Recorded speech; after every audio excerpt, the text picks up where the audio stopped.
There's a lot of exciting stuff popping off in the world of football at the moment. Of course, it's the transfer window, record signings like Florian Wirtz going to Liverpool, other teams doing rebuilds like Manchester United with Ruben Amorim, Pep Guardiola trying to go again. There's other just big stories in the world of football. But of course, the Club World Cup is going on in America, which is, brings its own excitement because it's in its inaugural new format, the expanded format.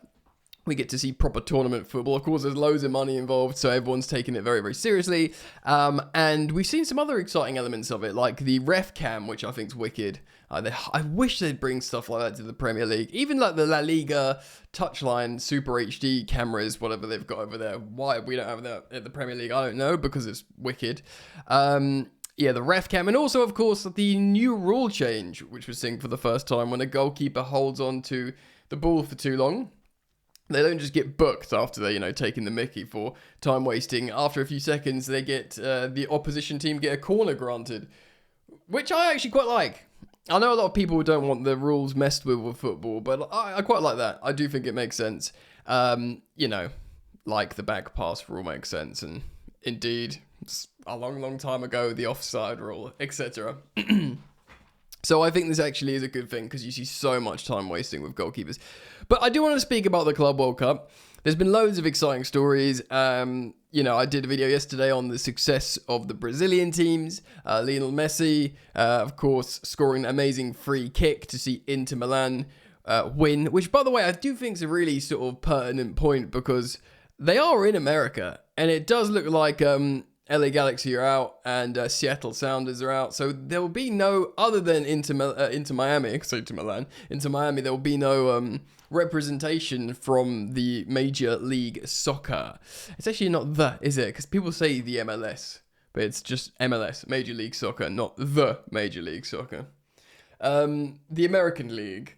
So yeah, that is good for them to see Inter Miami go through. But I want to go through odds checker, and I know when people look on odds for bookmakers, it's what people are betting on.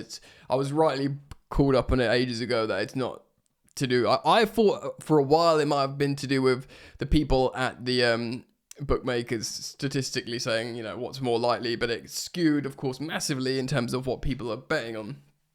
I don't promote betting or gambling, by the way. I just think this is an interesting tool to look at where people's minds are, and what they think. So I want to go through the teams, and a few of them are a little bit confusing, I think, personally. Because, yeah, I don't know, maybe not. So the favourites remain Paris Saint-Germain. Of course, the current champions of Europe, an amazing team with Luis Enrique.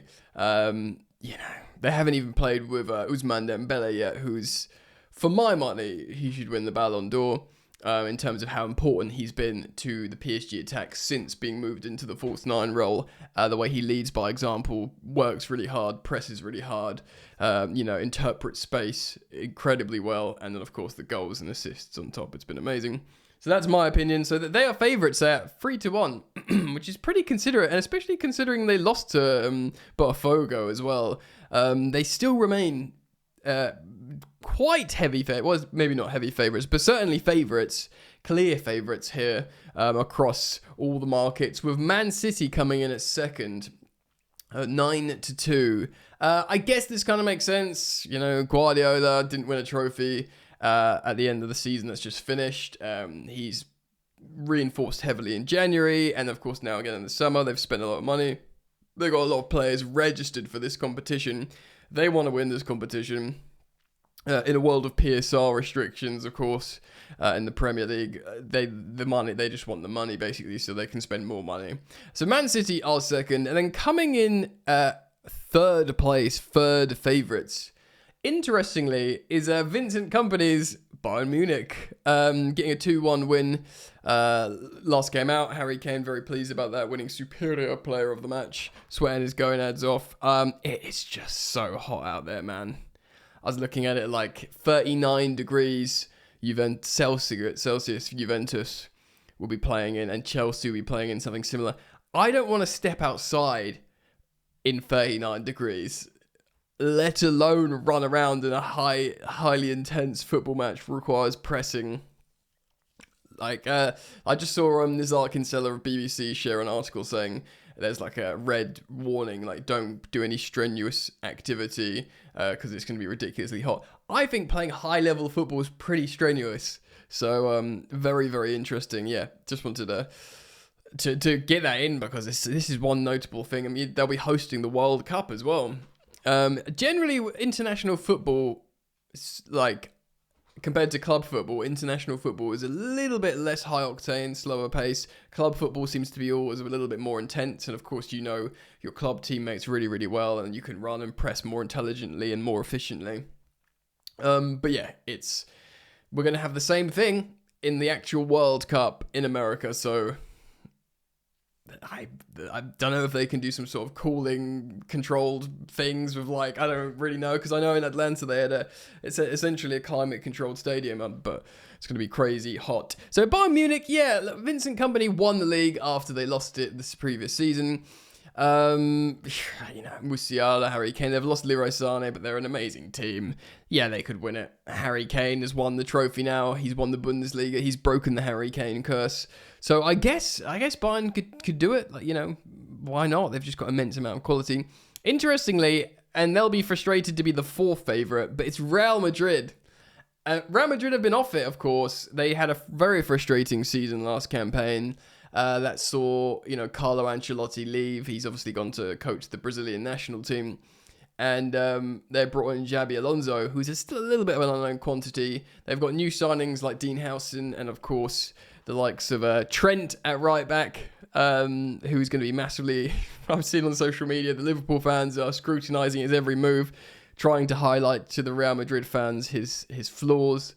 They're obviously doing this because they're upset he left to go to Real Madrid.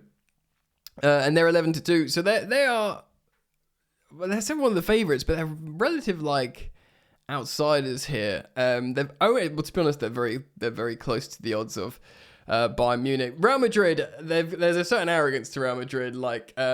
I don't know if it was Florentino Perez or someone at the club said it would be appropriate for us to win the Club World Cup in the first Club World Cup in this iteration. For the club we are, Real Madrid, it would be appropriate if we won it. I mean, do you know what I mean? That is elitist personified, isn't it? It would be appropriate if we win because, we're really good. Oh, Jesus. Flamengo battered my team, Chelsea, the other night. Rightful winners, despite Nico Jackson not helping by getting himself sent off 4 minutes after coming on, but they were very impressive, despite going behind as well.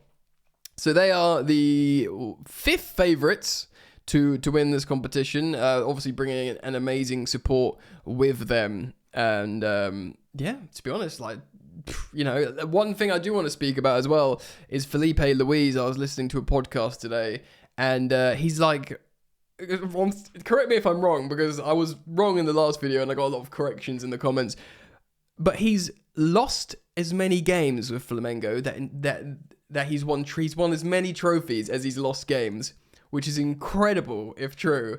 And he's young, he's got to be young, because I felt like he was playing I remember him playing in a Chelsea shirt, the other day. He's 39. Still in his 30s. He turns 40 this summer. So he's a young coach. He's a young coach. And yeah, I mean, very impressive. I do wonder, and I'm not disrespecting Brazilian teams, but ultimately managers and players follow the money. If he continues being this successful, I do wonder if we'll see him atop a European team before long. But, he's doing well there. Let him cook, as it were. Let him do his thing. Palmeiras, they could also win 20-1. I've been very much enjoying watching Estevan Willian play for them. He's kind of been doing it in moments. He's won 2 Player of the Match awards. I realise they're fan voted, but he's shown, immense quality. I'm very excited to have him in the Chelsea team next season. I'm worried also about perhaps Andre Santos not being utilised as much as he should be, but... I'm very hopeful that they can both do well. And then the same odds as Palmeiras, Inter Milan. Lionel Messi's Inter Milan. Luis Suarez looking like he's playing through treacle, but of course he's an elite finisher. He won't lose that. But yeah, he looks like he was sort of going through it watching him. But they've got like Jordi Alba. Doesn't Busquets like play for Inter Miami? Like they've got. You've got to love it. They're playing the Barcelona hits out there. It's great fun. It's lovely stuff, and it's lovely to see him in this competition. And Messi just was strolling around, not wasting any energy, and just looking amazing in spells, like doing nothing wrong on the ball. It's a real pleasure. My mob are after them. We're joint or just ahead for you aggregate. It's Chelsea. To be honest, I'm watching us play at the moment. We look cooked, basically. I don't really give Chelsea a snowball's chance in hell. Botafogo just after Chelsea. Juventus after them. Of course, Juventus are about to kick off at time of recording. And then Borussia Dortmund, Atletico Madrid after that. Fluminense, River Plate, Benfica. They sort of have the favourites there. And then Al Hilal, 66-1. They look like a really good team. Anyway, I wanted to react to the favourites there, and in what I've essentially learned from the Club World Cup so far. Let me know what you think, guys. Thank you as always for joining me here on Football Yannick. Thank you for the support. Everyone is welcome here on the channel. So if you want to support me, drop a like on the video, subscribe if you're new. Road to 20,000 subscribers, and yeah, enjoy the football, man. Peace.